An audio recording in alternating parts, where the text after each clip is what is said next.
योगी आदित्यनाथ के एक बयान पर हुआ हंगामा। आपको मालूम है बंगाल के मुर्शिदाबाद में एक बाबरी मस्जिद बन रही है जिसका कल से काम शुरू हो गया। मतलब उसकी खुदाई उदाई जगह की जमीन की वो शुरू हो गई है। वहां करोड़ों ईंटें लाके जमा कर दी गई हैं। हुमायूं कबीर जो पहले टीएमसी में थे, अब अलग पार्टी उन्होंने बना ली है, वो उन्होंने कल उसकी आधारशिला रख दी। आज वो बाबरी यात्रा भी निकाल रहे हैं। आज हुमायूं कबीर का मार्च वहां पर एक तरफ चल रहा है। अब इस पर योगी आदित्यनाथ ने एक स्टेटमेंट दिया था परसों, आपको अगर याद हो, कि इस देश में अब बाबरी कयामत तक नहीं बन सकती, बल्कि ये कहा था कि ना कयामत आएगी ना बाबरी बनेगी। अगर ये बयान है तो जरा सुनवा दें हम लोग इस पर, क्योंकि रिएक्शन आया है, एक बड़ा खराब ही रिएक्शन कहूंगा मैं। जरा सा सुनवा दीजिए योगी जी का बयान। ये पुनर्निर्माण कभी हो, कयामत का दिन तो कभी आना ही नहीं है, और इसलिए बाबरी ढांचे का पुनर्निर्माण कभी होना ही नहीं है। ये ठीक। अब योगी आदित्यनाथ ने कयामत की बात की तो अखिलेश यादव ने जो है बड़े चुटीले अंदाज में उनसे ये कहा कि भाई पहले तो कयामत शब्द, उर्दू के शब्द क्यों इस्तेमाल कर रहे हैं मुख्यमंत्री? नहीं करनी चाहिए, तुमको तो मुसलमान पसंद नहीं है, उर्दू के शब्द मत इस्तेमाल करें, कयामत उर्दू का शब्द है। फिर उन्होंने प्रेस कॉन्फ्रेंस की। फिर उन्होंने प्रेस कॉन्फ्रेंस में साल 1967 की फिल्म बहू बेगम का एक गाना प्ले करवाया प्रेस कॉन्फ्रेंस में। सुनिए आप।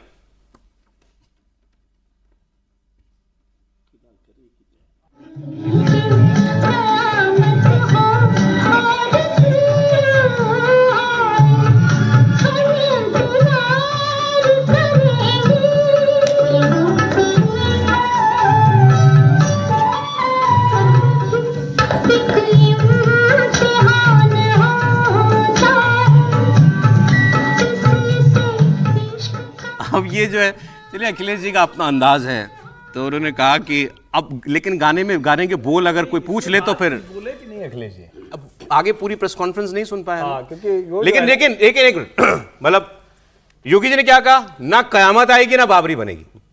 अखिलेश जी ने क्या गाना बजाया, खुदा करे कि कयामत हो और तू आए, खुदा करे कि कयामत हो। मतलब क्या अखिलेश जी कहना चाह रहे हैं, कयामत भी हो और मस्जिद भी बने? मतलब गाने के बोल से तो ऐसे ही लगता है। लेकिन फिर मामला गंभीर हुआ जब राम गोपाल यादव जी के पास माइक पहुंचा, चाचा जी। उनसे कहा साहब ऐसा कहा उन्होंने। पहले उन्होंने कहा छोड़ो यार। फिर दोबारा पूछा गया, साहब उन्होंने ऐसा कहा। अरे कोई भी पागल कुछ भी कहेगा तो मुझसे पूछोगे आकर के? वो ईश्वर के यहाँ से, अच्छा वो इशू जब खत्म हो चुका है तो पागल है कोई आदमी जो इस तरह की बात कहता है? Is that issue now in Uttar Pradesh? पर वो ये कह रहे हैं कि हमने वादा अरे कहने दो, तो तमाम पागल बातें करते रहते हो, सब हमसे पूछोगे तुम? जहां मामला गंभीर है, बात सीधी सीधी योगी आदित्यनाथ को कही गई है, पागल शब्द का इस्तेमाल किया गया है। क्या इसका जवाब आएगा? योगी जी को जानने वाले कहेंगे कि आएगा। त्रिपाठी जी नहीं, ये तो प्रिविलेज का मसला नहीं है, तो एफआईआर और गिरफ्तारी का मसला है। आप भी मतलब कहाँ आप बिल्कुल ही ढील दे देते हैं एकदम। राज्य के मुख्यमंत्री को पागल कोई कह दे, आप जरा सोचिए इसको। एफआईआर किस पर होती है, गिरफ्तारी किस पर होती है? पागल किसी को कह देना, मेंटली अनस्टेबल कह देना, जिसको कुछ समझ में नहीं आता वो कह देना। इसके अलावा और कौन सा मसला होगा एफआईआर का? तो क्या योगी जी पागल है, उनके खिलाफ एफआईआर करके उनको नेता बना देंगे? नहीं, मुझे लगता है, देखिए ये गंभीर मसला है सर। इसके पहले भी यही राम गोपाल जी थे, अगर मुझे गलत नहीं, आप लोगों को ध्यान में होगा, ठीक करिएगा मुझे। सर्वोच्च न्यायालय के चीफ जस्टिस ने कुछ कहा था, आपको ध्यान आया होगा अभी, और तब भी ऐसे ही कुछ उन्होंने कहा था। सवाल ये है कि ये मतलब इतना लूज कैसे छोड़ सकते हैं भाई हम? राजनीति में जो ताकतवर है वो कुछ भी करे, वो कुछ भी बोल दे। मुझे लग रहा है आप इस पर ओवर रिएक्ट कर रहे थे। मैं इसीलिए तो कह रहा हूं ना कि सीजीआई पर भी कुछ कोई बोल दे, ओवर रिएक्ट कर रहा हूं। चीफ मिनिस्टर पर भी बोल दे, ओवर रिएक्ट कर रहा हूं। बयान बहुत खराब है, प्राइम मिनिस्टर बयान बहुत खराब है, लेकिन एफआईआर। अच्छा ये बताइए, तो किस लिए होता है वो? क्या ये मामला जाए न्यायालय में ना, बताए ना क्या है, माफी मांगे। भाई कार्टूनों पे एफआईआर हुई है हमारे यहाँ, कार्टून बनाने पे हुई है। बंगाल में हुई है, मेरे ख्याल से यूपी में भी हुई है, मुझे याद तो नहीं ठीक से। बंगाल में तो हो जाती है कार्टून, अगर कोई बना दे। नहीं, देश के कई हिस्सों में हुई है, देश के कई हिस्सों में होती है। आप इसको आप उसी श्रेणी में रखते हैं? नहीं, मैं उस श्रेणी में नहीं रखता, वो अलग चीज है। कार्टून पर एफआईआर बहुत कुछ ना हो तो नहीं होनी चाहिए। अभिव्यक्ति की स्वतंत्रता कितना भी तीखा बोले नहीं होनी चाहिए, लेकिन आप ऐसे कह देंगे, कोई बात है कोई कह रहा है और उस पर आप मतलब किसी को पागल कह देना। एक बार फिर सुना दीजिए जरा, जब मामला मुझे लगा नहीं था इतना बढ़ेगा, गंभीर हो गए त्रिपाठी। एक बार सुना दीजिए दोबारा Ram Gopal ji.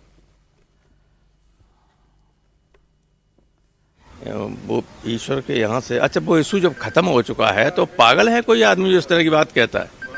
Is that issue now in Uttar प्रदेश?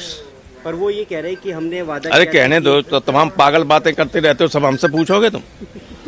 तमाम बोल दिया। आप बताएं सर।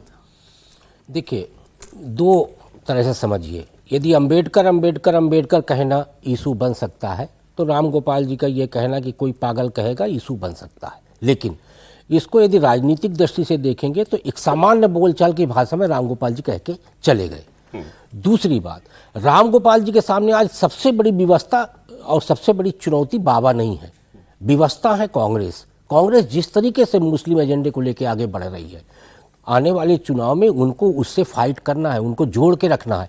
राम गोपाल जी के पास अब एक नई समस्या ये आ गई कि अखिलेश जी हिंदू मुस्लिम दोनों को लेकर चलना चाहते हैं, यानी पीडीए का जो कॉन्सेप्ट है उसमें हिंदू बराबर बात मुस्लिम, कर तो रहे हैं। इसलिए वो नहीं चाहते थे कि बाबरी वाले मामले पे मैं ऐसा कुछ बोलूं जिससे हिंदू कट जाए। इसलिए उन्होंने बीच का रास्ता क्या समझा, बीच का रास्ता उन्होंने हल्के फुल्के अंदाज में निपटाने का प्रयास किया। अच्छा, इस पर ये बात आगे बढ़ी है तो, क्योंकि उन्होंने क्या कहा राम गोपाल जी ने, भाई जो मामला खत्म हो गया, यूपी में कहीं बनने वाली है क्या बाबरी मस्जिद? यूपी में नहीं बनने वाली, लेकिन वहां बन रही मुर्शिदाबाद में, बंगाल में। इकबाल अंसारी बाबरी मस्जिद के पक्षकार थे पूरे मामले में, 20 साल केस चलाए, तो ये कोर्ट केस लड़ते थे बाबरी मस्जिद के लिए। उनकी बात सुन लीजिए, ये भी मतलब कह यही रहे हैं जो उन्होंने कहा, राम गोपाल जी ने कहा कि मामला खत्म हो गया, लेकिन ये और आगे बढ़ गए। इन्होंने किसी के मन में ही नहीं है बात बाबरी मस्जिद की। अब बाबरी मस्जिद जो है बनाने का कोई सवाल ही नहीं है, ना लोग उसके लिए इच्छुक हैं, ना उसके बनाने की कोई बात कर रहा है। और कलकत्ते में जो वहाँ के सांसद हैं, विधायक हैं, वो बाबरी मस्जिद के नाम पे राजनीति करना चाहते हैं। वहाँ के सांसद जो है, निकाले हुए सांसद विधायक हैं, उनको चाहिए कि बाबरी मस्जिद के नाम से राजनीति जो है वो जो है बंद करें। इसलिए हिंदुस्तान का मुसलमान जो है वो भूल चुका है। अब बात यहां से और आगे बढ़ गई। अब इन्होंने क्या कहा कि वो बंगाल का जो आदमी है वो राजनीति कर रहा है, वो है हुमायूं कबीर। उनको जवाब दिया बंगाल के बीजेपी के एक नेता अर्जुन सिंह ने, सांसद है ना सर, मेरे ख्याल में सांसद, और आजकल बीजेपी में है, आजकल बीजेपी में, आजकल 2 राउंड लगा चुके। ये तो धमकी पे आ गए, सीधे सीधे धमकी पे आ गए। इन्होंने कहा अगर तुम बाबरी के नाम की मस्जिद बनाओगे, पहले ये कहा मस्जिद बना सकते हो और कोई भी मस्जिद बना सकता है, लेकिन अगर बाबरी के नाम पे मस्जिद बनाई जाएगी तो तोड़ी भी जाएगी। देखिए, मस्जिद तैयार भारत के संविधान में है, कोई भी आदमी मस्जिद तैयार कर सकता है, कोई मुसलमान। लेकिन बाबरी मस्जिद बना नाम देने के बाद हम लोग बाबरी मस्जिद तोड़ेंगे, ये निश्चित है। दुनिया के कोई ताकत नहीं है कि बाबरी मस्जिद बना के वो रख सके, चाहे वो हुमायूं कबीर हो और चाहे हुमायूं कबीर की खाला बूबू ममता की सरकार हो। ये तोड़ेंगे ही हम लोग तोड़ेंगे।